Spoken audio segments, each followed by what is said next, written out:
Dear friends, welcome to my class. Learn English Grammar with Madhav Mash. നമ്മൾ കഴിഞ്ഞ ക്ലാസ്സിലെ ആശ്ചര്യവാചകങ്ങളെ സാധാരണ വാചകങ്ങളെ ആശ്ചര്യവാചകങ്ങളൊക്കെ ആയിട്ട് മാറ്റി. ഇനി നമുക്ക് ഒരു കാര്യം കൂടി അറിയാനുണ്ട്. അഫർമേറ്റീവ് സെൻറ്റൻസ് എന്ന് പറഞ്ഞൊരു പരിപാടിയുണ്ട്. അഫർമേറ്റീവ് സെൻറ്റൻസ് എന്ന് പറഞ്ഞാൽ സാധാരണ പോസിറ്റീവ് സെൻറ്റൻസ് ആണ് അർത്ഥം. പോസിറ്റീവ് അർത്ഥം വരുന്ന വാചകം, പോസിറ്റീവ് വാചകവും പോസിറ്റീവ് അർത്ഥം വരുന്ന വാചകങ്ങളും വേറെയുണ്ട്. അതായത് നെഗറ്റീവ് വാചകങ്ങളെ അർത്ഥവ്യത്യാസമില്ലാതെ പോസിറ്റീവ് ആക്കുന്ന പ്രക്രിയയാണ് അഫർമേറ്റീവ് എന്ന് പറയുന്നത്.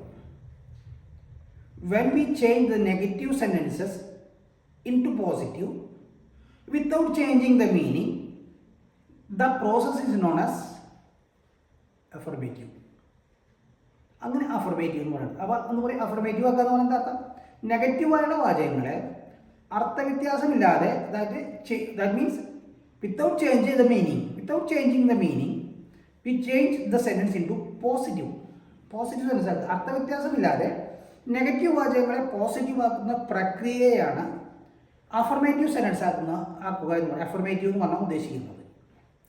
അപ്പോൾ നമുക്കറിയാം, നമ്മൾ അസർട്ടീവ് സെൻറ്റൻസ് പഠിച്ചു, ഇമ്പരേറ്റീവ് സെൻറ്റൻസ് പഠിച്ചു, എക്സ്ക്ലമേറ്ററി സെൻറ്റൻസ് പഠിച്ചു, ഇൻട്രോഗേറ്റീവ് സെൻറ്റൻസ് പഠിച്ചു.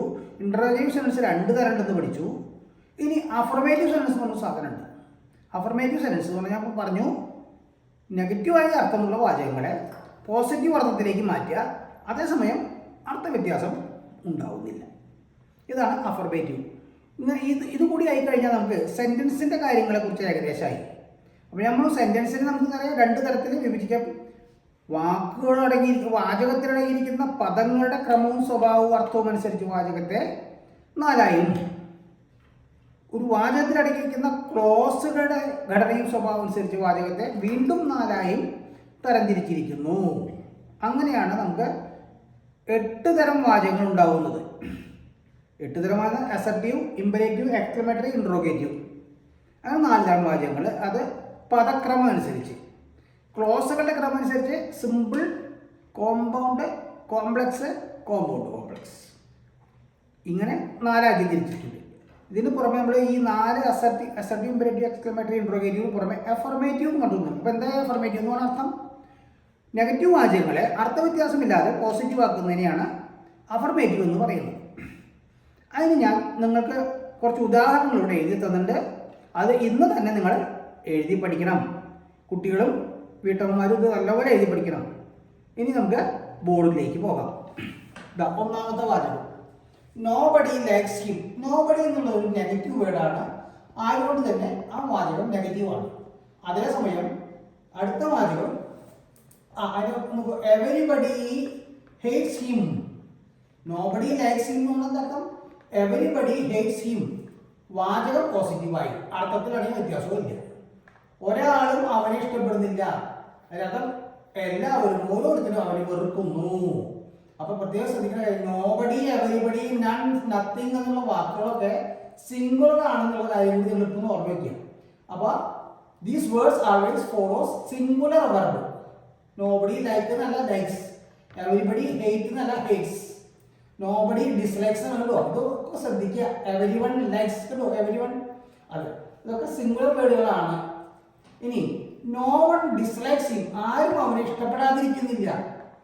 എവരിവൺ അല്ലെങ്കിൽ എവരിബഡി ലൈക്സ് ഗോഡ് എന്ന് പറയുന്നത്. ആരാ ദൈവത്തെ ഇഷ്ടപ്പെടാത്തത്?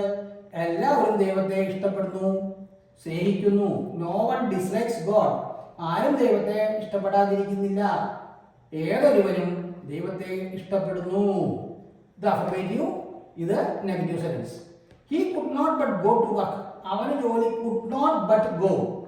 കുഡ് നോട്ടും ബട്ടും രണ്ട് നെഗറ്റീവ് വന്നാൽ ഒരു പോസിറ്റീവ് ആയിട്ട് എടുക്കാൻ നമ്മൾ പഠിച്ചിട്ടുണ്ട്. കണക്കിലും അങ്ങനെയാണല്ലോ, 2 നെഗറ്റീവ് വന്നാൽ പോസിറ്റീവ് ആണ്. അപ്പോൾ ഈ കുഡ് നോട്ട് ബട്ട് ഗോ, പോകാതിരിക്കാൻ കഴിയില്ല, ജോലിക്ക് പോകാതിരിക്കാൻ അവന് കഴിയില്ല. അതിനർത്ഥം ഹി ഗോസ് ടു വർക്ക്. അടുത്തത് no one failed in the exam, ആരും തന്നെ ആ പരീക്ഷയിൽ ഫെയിലായില്ല എന്നർത്ഥം everyone passed in the exam. ശരിയല്ലേ? ഇത് വളരെ സിമ്പിളായിട്ടുള്ള കാര്യമാണ്, 5ാം ക്ലാസ് തൊട്ട് പഠിക്കാവുന്നതാണ്. പക്ഷെ ആരും പ്രത്യേകം ശ്രദ്ധിക്കാറില്ല. അതും കൂടെ ഒന്ന് അറിഞ്ഞിരിക്കുക. Nobody is unhealthy. ആരും ആരോഗ്യമില്ലാത്തവരായിട്ടില്ല ആ കൂട്ടത്തിൽ. Nobody is unhealthy in the group. അതിനർത്ഥം everybody is healthy in the group. Everybody is healthy in the group. കണ്ടു. Nothing is lost. ഒന്നും തന്നെ നഷ്ടപ്പെട്ടിട്ടില്ല. എവരിതിങ് ഈസ് ഗെയിൻഡ് അല്ലെങ്കിൽ എവരിതിങ് ഈസ് സേഫ്.